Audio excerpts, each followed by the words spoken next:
Procedurally generated, permanent death, roguelikes allow their unique mechanics to be incorporated into any genre, resulting in a sea of diverse games with infinite possibilities. And with new unique roguelikes being released every single day, I like to play and analyze the ones that may not have had the chance to shine yet.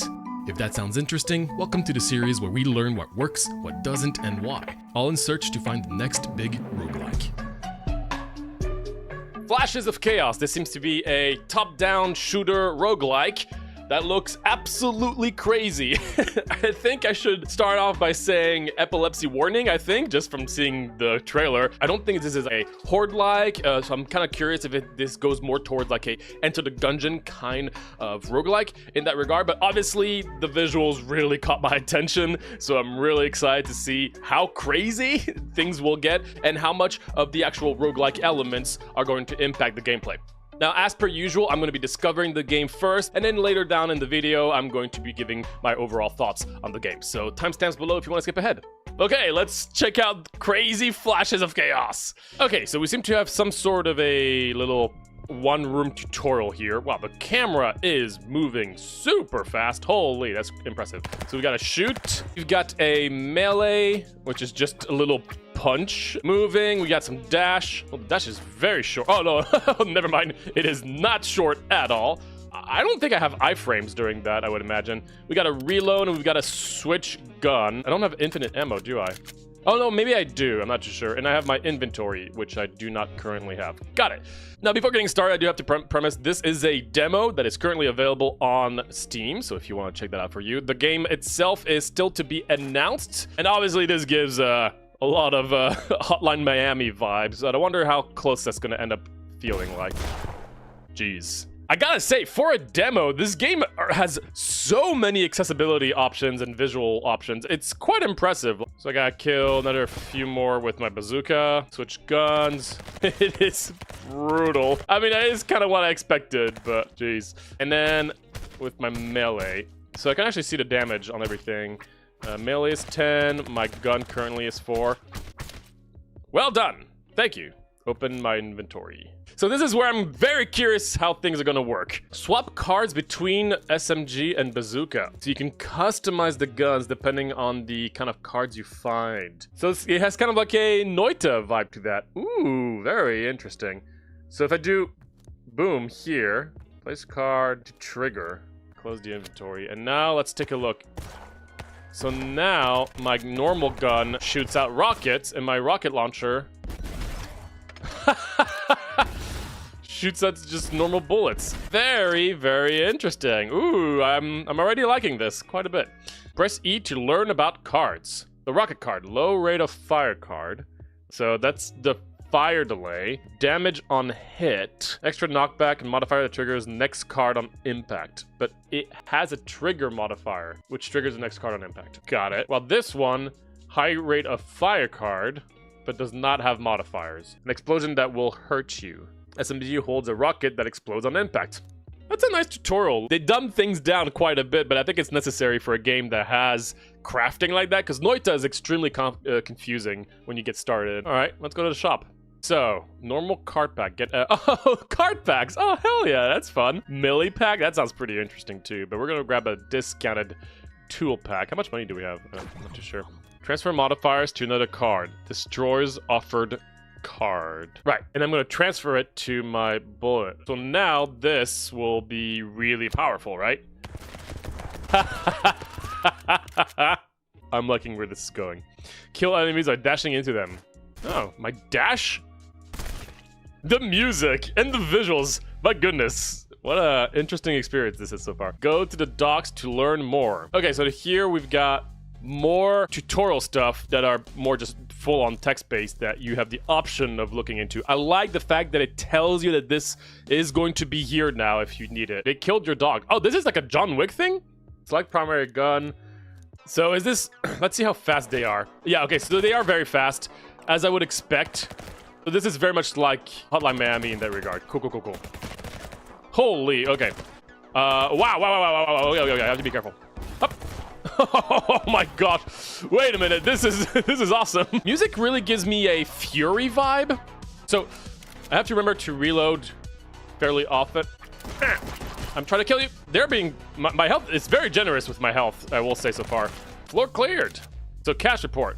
Multiplier excess damage. I'll have to reread again to see how I can get more money. Because it is all about, you know, how efficient you are with your level, right? And then between levels, you've got shops. All right, sick. So let's obviously go for the discounted stuff. I don't think I'm going to go for melee yet. All right, let's see. Swirling path bounces off everything. Trigger the next card on proximity. Fire delay. 4 times card per shot. Buck spec. Grenade itself does no damage because it expects an explosion afterwards using the trigger effect. I see. Let's try to times 4 so I can try to understand things a little better. Let's try to piercing. So now let's experiment with some of this stuff, shall we? So I'm assuming they let you try... Oh my gosh, there's dummies between levels. You can try things out. That is so cool. That's my 4 times shot. And what's the difference here? So damage is 3. Fire delay. So this attacks much faster, but obviously it's not 4 shots, right? While this slower, but it's 4 shots and deals less damage? A little bit. Now, what if I did this one that has a piercing? Ooh. Wow, that seems really powerful. Wait a minute. Wait. I can shoot bullets with my hand? Oh my gosh, and I can shoot as fast as I can click? Oh no. Wait, what? Can I just do this? And now I can just throw, like, with my punches? That's so cool. Oh my gosh, that's so interesting. So my bazooka already has times 3 in a wide pattern. If I do a times 4 bullet, does it? I don't think it's gonna work. Oh, it kind of does actually. I've got an area of effect taken care of here. Wait, can I do my melee attack while shooting? I can... Oh, that's awesome. So I can just have a passive, like, shoot out a big bazooka with just my hand. Love it. Nice. I like that they show you the artist for the music. I'm just realizing not having a melee weapon anymore is risky. I have to try to get in range of the enemies very quickly because they drop money or health. Something that I have to get quickly. I also have a dash. I have to remember I have a dash. And I just exploded something on me. Yeah. Ah! Okay, it tells you where the enemies are. All right. This is wild. I'm loving this so far. Okay, so we've got plenty of projectiles. Let's take a look at the tool stuff. So this is the stuff I'm not as clear as how that's gonna work. These are not modifiers. So they're just straight up upgrades to whatever cards I already have in my gun, if I understand this correctly. I think I want more damage because that is just flat damage, which means it's really good on high fire rates. So if I understand it correctly, this only deals 3 damage. So is this going to deal now like 8 damage? Oh, whoa. It's just flat damage. That's crazy. That's going to be really powerful. Okay. You know, one thing I didn't consider, what happens with the punch on the gun?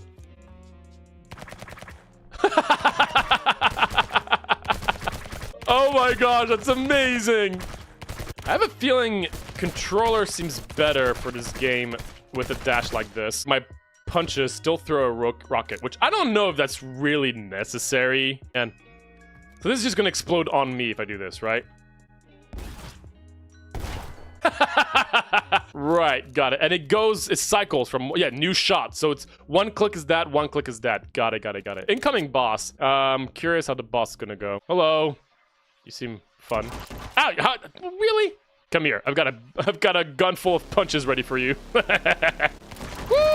Ah, you're too far. You got a chainsaw and everything? Oh my god, wait, no, you weren't the boss, right? Woo! Oh my gosh. Come at me, come on. You think I'm scared? I have to remember that my punch is a rocket launcher. I can't just be shooting people in front. So the boss coming up afterwards, I assume? Oh, those were the bosses, the little guys with the chainsaws. Cool. So how did I do? I don't know how well I did. It doesn't give me like a grade kind of thing, you know? What is that? There's a dog. Wait, isn't this whole plot about them having killed my dog and I'm gonna kill this dog now? That doesn't seem right. Oh gosh. Doggo. I don't want to hit this doggo. What the hell? Floor cleared. This game clearly requires a lot of experimentation, so I'm going to continue playing on my end, and I will circle back with my overall thoughts in just a moment. Okay, so I ended up playing 2 or 3 more runs. Did not actually get to complete any of the runs. Never got to the true ending of this demo, but I got to experiment and got a good idea of how this game plays out. So let's talk about it. First off, gameplay. You're right. So this is a Hotline Miami, but as a roguelike. And so the gameplay is extremely fast pace and very chaotic, which is very fun. Being able to have 2 different guns makes sense because, again, this is going to be a mixture of Hotline Miami and Noita, right? So you're always given pretty much 2 guns that you can experiment with and change the modifiers of your bullets and all that good stuff, as well as a melee attack at all times. And that by itself already gives a lot of experimentation, and that's obviously where the game shines, right? Is all those modifiers and all those things that come from the roguelike elements. The gameplay, yeah, it's fairly solid. Feels good to shoot naturally for a game like this. The dash is quite powerful. It can be pretty hard to navigate, especially on keyboard and mouse. I do feel like I didn't get to play much on controller, but I kind of got a feel that the controller is going to be a much better option for this kind of game. And I was kind of surprised that the game doesn't tell you this when you boot it up, because a lot of games that do have a preference on controller will give you this little message before playing it. So my understanding is that this is a game with best for controller. Now, obviously, the heart of the game, the meat of it, are these modifiers. And I've got to say, again, this is a demo, and for a demo, it's very impressive. There's a lot of things that you can play around with. There's a lot of different modifiers. This game could have just been like, oh, bullets and modifiers. But no, there's modifiers, then there's glitch stuff, there's explosion stuff. There's a lot of ways you can combine a lot of recipes and create your own thing. Now, differently than Noita, it doesn't get crazy in terms of the experimentation side. You're not going to create a wand and instantly explode and die, which, you know, pro and con of Noita. Things are a little more tame in terms of the experimentation, not in terms of visuals. Visuals are as chaotic and even more so than Noita, I would say. But your guns will not have more than 3 or 4 slots, at least to my understanding. I didn't get to play too much. So things are relatively tamed in that regard, but the cool thing is in between levels, this is where you're going to be doing a lot of your experimentation. And between levels, you get to go to the shop and open up packs of these things, which I love that. I think it's really fun. We live in an era right now where people love opening card packs. And I think in a game like this, it's very fitting and very enjoyable, because then you have packs that are for specific things, and within them, then you can choose one of 3 or 5, similar to Balatro in that regard. So you can look for whichever pack you want, and from here on out, make a choice, which I find really cool. I would get to a situation where pretty much every single time between levels, I would change something, which is really cool, because you're not just going to be sticking to like 1 or 2 modifiers / bullets that you just really love and you're done with. That's also because they have particular packs which give passive effects to your guns and specific cards, which is awesome. I've gotten to play a lot of games where you get to customize your gun, but once you find like the gun and the bullet, you're done. It's really powerful and you're done with it. But here, you can add modifiers and customize these individual guns and bullets for even more customization, which is awesome. That really surprised me to see how much you can do with a game where there actually aren't that many slots in your guns. So that was really fun. I love the shops. I kept on finding new and exciting things to experiment with, and it really brought me back to Noita experimentation in that regard. Now, the actual level progression, you go through pretty much 3. It's kind of like Balatro, huh? You go through 3 different levels. The third one is a boss with a particular modifier that you have to adjust to, and you do that in this demo 3 times, and the third time at the end is going to be the final boss. Now, that progression is cool because, again, you get your shops in between. That's always fun. I love the fact that you always get into a hub area where you can experiment with dummies. That is awesome. I love that, and you can't die in it. I love these kind of things. Let players have fun with their builds and experiment. I find that fantastic.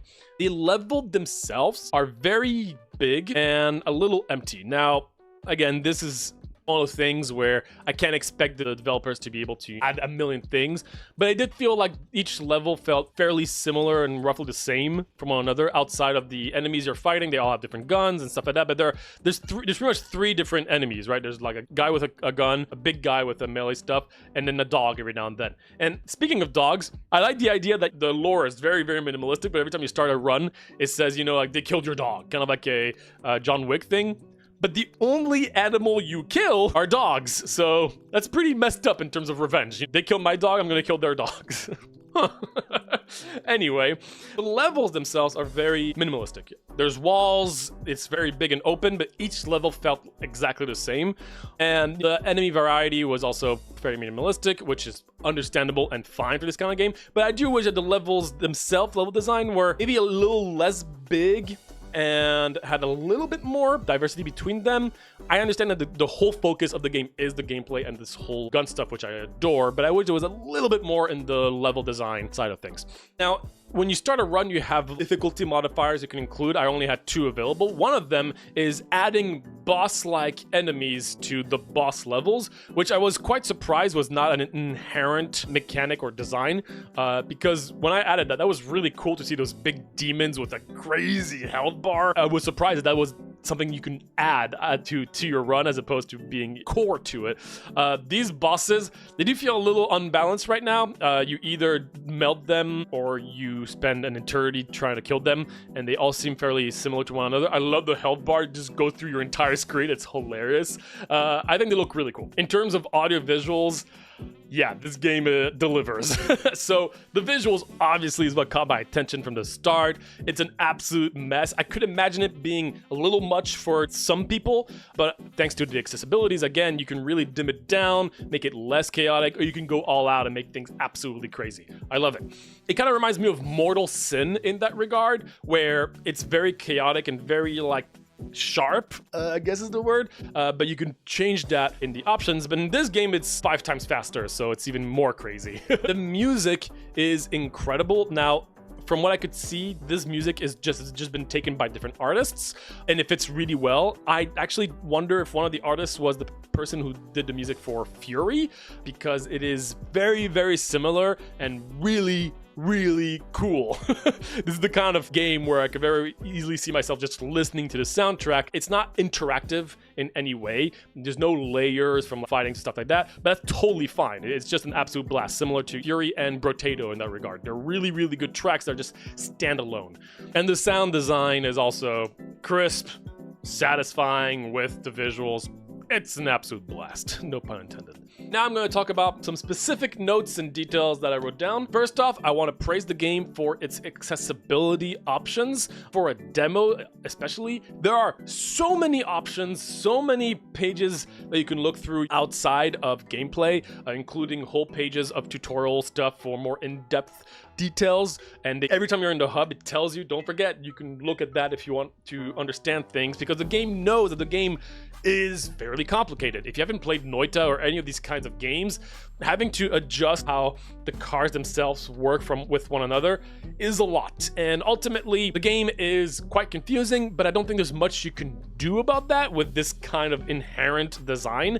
So I appreciate the fact that the game is really trying to push players after the tutorial to take a look at more in-depth stuff, but not throw everything at the player in the tutorial. I think it's a nice mixture of things being too complicated, but also understanding how complicated your game is and giving a lot of options to the player to get comfortable. And the tutorial itself was really cool. They explained everything very clearly because they know that it can be a lot, so that's cool.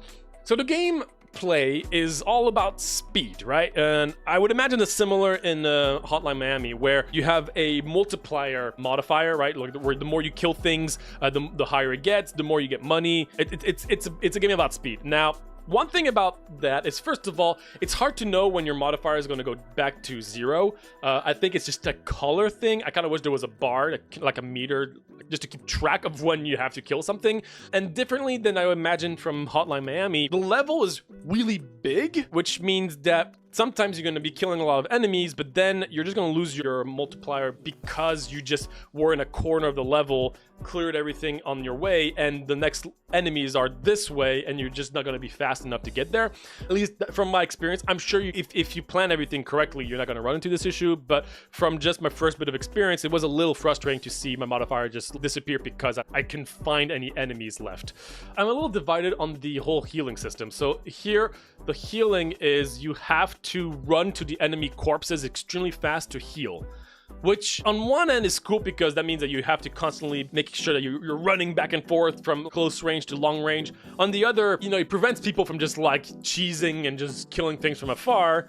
But it's fun to do that too, so it's interesting. I think I like it, but it is something to get used to. Now, one thing that was a little hard for me to get used to though was the damage situation. A lot of these games in general, I would say, you're trying not to take too much damage. And if you take too much damage, then your health goes to 0 naturally here. But here you have a ton of health, and it's really hard to go down to 0 very quickly. And what ends up happening is, since you have a ton of health, but you're constantly getting hit by things, it's hard to know when my health is close to 0.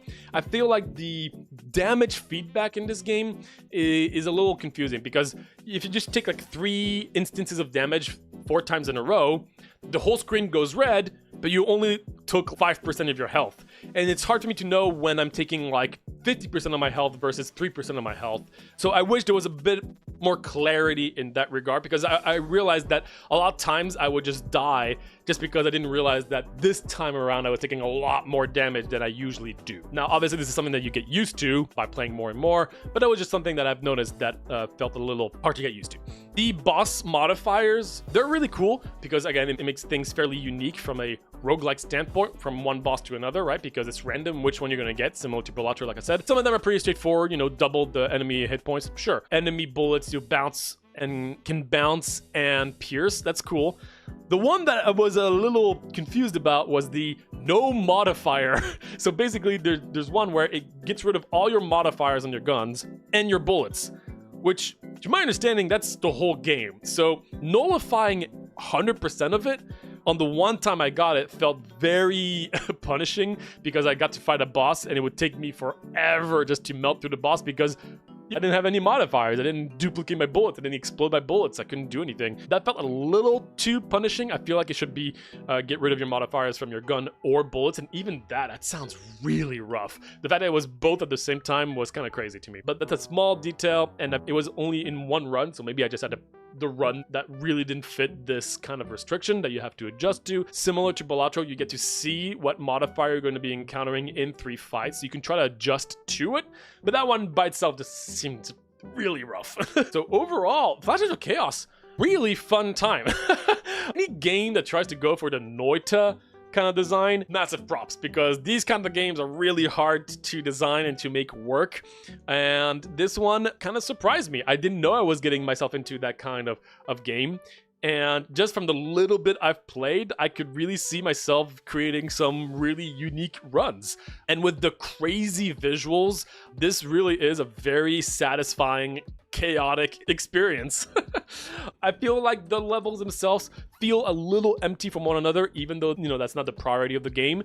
But the whole customization aspect, including the shops with opening packs and everything, is so unique and so enjoyable, with a lot to experiment with, that I feel like that's not as much of an issue. For a demo, I am really impressed. I don't know how different the game is going to be once it's fully released, but as a demo, this was one of my favorite experiences I've played on this series for a demo. So massive props in that regard. That was a lot of fun.